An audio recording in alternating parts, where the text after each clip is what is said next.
आज बात एक ऐसे रहस्यमय दुनिया की जो आम जिंदगी में देखने को नहीं मिलती, लेकिन महाकुंभ में ये ज़रूर देखने को मिलेगी। और इन्हीं में से एक है अघोरी।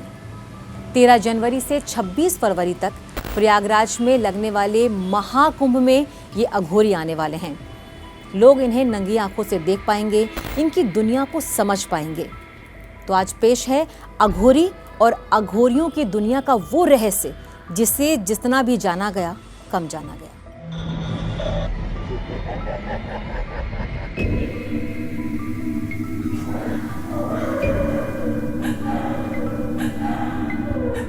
अघोर अ और घोर से मिलकर बना है, जिसका मतलब होता है सहज और सरल।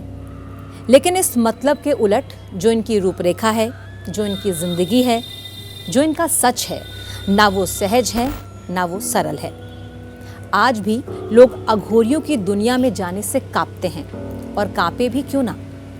जिनका निवाला इंसानी लाशें हों, जिनका बर्तन नरमुंड हो यानी खोपड़ी हो, जिनका बिस्तर चिता हो, जो लाशों से संबंध बनाते हों, भला उनसे कोई क्यों नहीं डरेगा। तो चलिए आज आपको अघोरियों की दुनिया में लेकर चलते हैं।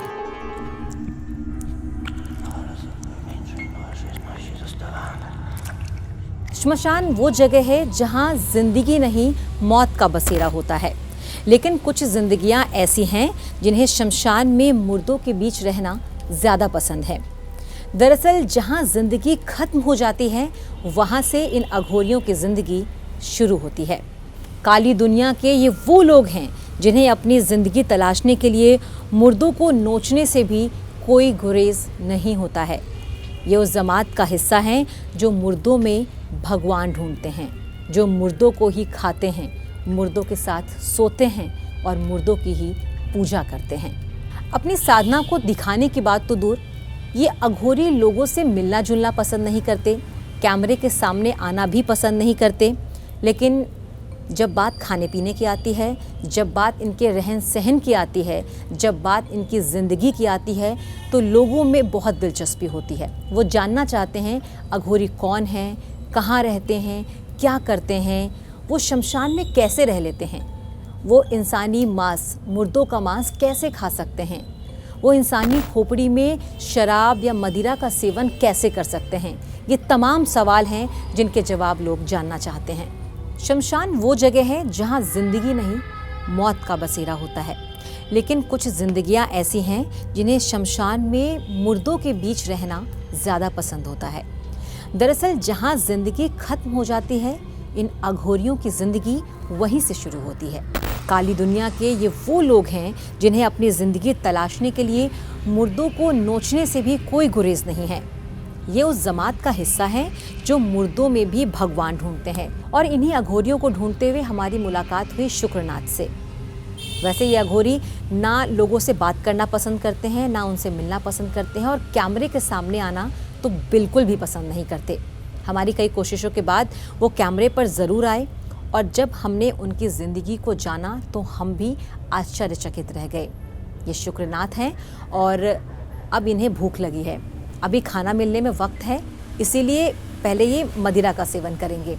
और आप जानते हैं कि जिस चीज़ में ये शराब पिएंगे वो भी एक इंसानी खोपड़ी है। जिस चीज़ में ये खाना खाएंगे यानी कि इंसानी कच्चा मांस खाएंगे, वो भी एक इंसानी खोपड़ी ही है।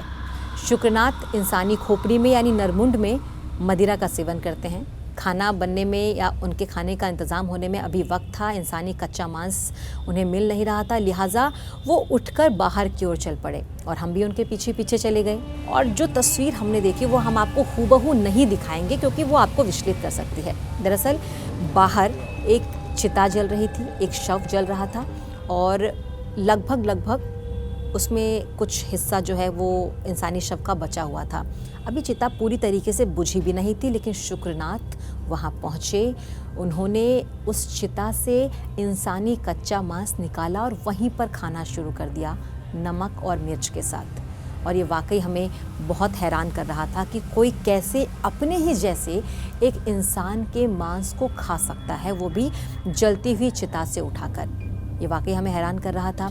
इसके बाद उन्होंने नरमुंड में, इंसानी खोपड़ी में शराब पीना शुरू किया। और ये तस्वीरें देखकर हमें हैरानी ज़रूर हुई, लेकिन यही सच है। यही वो बताना चाहते हैं कि वो दीन दुनिया से, घृणा से, मलमूत्र से, इंसानी शव से, शमशान से, अच्छे बुरे से, परिवार से, इन सब से दूर है। यानी कि उनके लिए उनकी ज़िंदगी सहज है, सरल है। जो सामने दिख रहा है उसे खा लो, कोई लालच नहीं, किसी से कोई उम्मीद नहीं, दीन दुनिया से उन्हें मतलब नहीं। और वो बताते हैं कि अघोरी का असली अर्थ ही यही है, सहज और सरल। आप जो तस्वीरें देख रहे हैं, इनमें ये अघोरी हैं और इनके शरीर पर एक भस्म है। दरअसल ये शमशान की राख है, वो राख जो लोगों की चिता को जलाने के बाद बचती है। इस राख को वो अपने पूरे शरीर पर लगाते हैं और कहते हैं कि ये शिव का प्रतीक है और इसीलिए वो शिव की साधना करते हैं। नर मुंडों की माला पहनते हैं, यानी इंसानी खोपड़ी की माला पहनते हैं, क्योंकि भगवान शिव और माता काली भी मुंडों की माला पहनती थी और इसीलिए ये दोनों ही भगवानों की पूजा करते हैं और उन्हीं को अपना गुरु मानते हैं। आपने जितनी भी तस्वीरें देखी या जितने भी वीडियोस आप देखते हैं, उसमें हमेशा ये सभी अघोरी काले कपड़े पहनते हैं और हर अघोरी के पास नरमुंड यानी इंसानी खोपड़ी ज़रूर होता है। ये मानव खोपड़ी यानी कि कपाल यानी कि नरमुंड में रखकर ही मुर्दे या अधजले शवों को, उनके मांस को खाते हैं। और सबसे बड़ी और विचलित करने वाली बात जो लोगों के गले नहीं उतरती वो ये अघोरी मुर्दों के साथ शारीरिक संबंध बनाते हैं। और अगर ये किसी जिंदा व्यक्ति, जिंदा महिला के साथ शारीरिक संबंध बना रहे हैं तो वो महिला भी अघोरी ही होती है। और सबसे ज़्यादा हैरानी की बात ये कि वो उन अघोरी महिलाओं के साथ संबंध तब बनाते हैं जब उन महिलाओं को पीरियड्स होते हैं। तो मासिक धर्म के दौरान अघोरी महिलाओं से ये संबंध बनाते हैं और ये बात सबसे ज़्यादा लोगों को विचलित करती है। ये शमशान में ही साधना करते हैं और इनकी इन्हीं सभी क्रियाओं से समाज घृणा भी करता है, लेकिन इसे ये अपनी साधना बताते हैं। जिन सभी क्रियाओं से समाज घृणा करता है उन्हें ये अपना लेते हैं और यही अघोरी का असली अर्थ है, असली मतलब है। यानी सहज, सरल, घृणा, मल मूत्र, शमशान, चिता, इन सब से दूर। जैसे लोग शमशान, लाश, मुर्दा, इंसानी मांस और कफन जैसी चीज़ों से घृणा करते हैं, लेकिन अघोर इन्हीं को अपनाते हैं, इन्हीं के ज़रिए साधना करते हैं, इन्हीं के ज़रिए तंत्र विद्या भी करते हैं और इन्हीं के ज़रिए अपनी साधना को पूरा भी करते हैं। पर एक सवाल जो लोगों के मन में सबसे ज़्यादा रहता है वो ये कि अगर ये सात्विक नहीं है, अगर ये साधु नहीं है, अगर ये ब्रह्मचर्य का पालन नहीं करते, साधु की तरह रहते नहीं हैं, मांस खाते हैं, मदिरा का सेवन करते हैं, तो खुद को शिव के भक्त कैसे बताते हैं? और ये क्यों दावा करते हैं कि ये माता काली की पूजा करते हैं और शिव के भक्त हैं?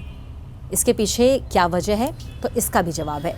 श्वेताश्वतर उपनिषद में भगवान शिव को अघोरनाथ कहा गया है। अघोरी शिव के इसी रूप की उपासना करते हैं। बाबा भैरवनाथ भी इनके ही आराध्य माने जाते हैं और शव के साथ शारीरिक संबंध बनाने को शिव और शक्ति की उपासना का ये तरीका बताते हैं। ये कहते हैं कि ऐसा करने से इन्हें सिद्धि जल्दी मिलती है और इनकी साधना जल्दी पूरी होती है। लेकिन इसमें भी कुछ कैटेगरी है कि कब कब कैसे क्या करने से इन्हें ज़्यादा सिद्धि मिलेगी और इनकी साधना ज़्यादा अच्छी तरीके से पूरी होगी। अगर संबंध बनाते वक्त भगवान पर ध्यान रहे और वो भगवान में लीन रहे, शिव की साधना में लीन रहे, तो कहा यह जाता है कि साधना का सबसे ऊंचा स्तर है। महिला अघोरी से मासिक धर्म के दौरान संबंध बनाना शक्ति प्राप्त करने का एक सबसे मजबूत तरीका बताया गया है। अगर संबंध बनाते हुए भगवान शिव में ये लीन रहते हैं और इनका ध्यान भटकता नहीं है, तो ये शिव शक्ति हासिल कर सकते हैं। इन्हें खास शक्ति इससे मिलती है। इसके अलावा ढोल, मंजीरे और नगाड़े के बीच संबंध बनाना इनकी शक्ति परीक्षा होती है, जो सबसे कठिन होती है। ढोल नगाड़ों के बीच अगर ये संबंध बनाते हैं और इनका ध्यान नहीं भटकता, ये सब करते हुए भी अगर वो शिव की भक्ति में लीन रहते हैं, तो संपूर्ण अघोरी माने जाते हैं। यानी कि शिव शक्ति और साधना का वो सबसे चरम पर जाकर अगर वो उनसे भटकते नहीं हैं, भगवान की साधना से भटकते नहीं हैं, तब वो संपूर्ण अघोरी कहलाते हैं। ये एक तरीके का ब्रह्मचर्य ही होता है जहाँ ये सब करने के बावजूद मन भगवान शिव में ही लीन रहता है और यहीं से वो असली और संपूर्ण अघोरी कहलाते हैं। लेकिन सवाल ये है कि अघोरी कहाँ से आते हैं? दुनिया का पहला अघोरी कौन था? और एक आम आदमी अगर अघोरी बनना चाहता है तो उसके लिए उसे क्या करना पड़ता है? कितनी कठिन तपस्या होती है, कितनी कड़ी साधना होती है, दिखाएंगे आपको अगले एपिसोड में।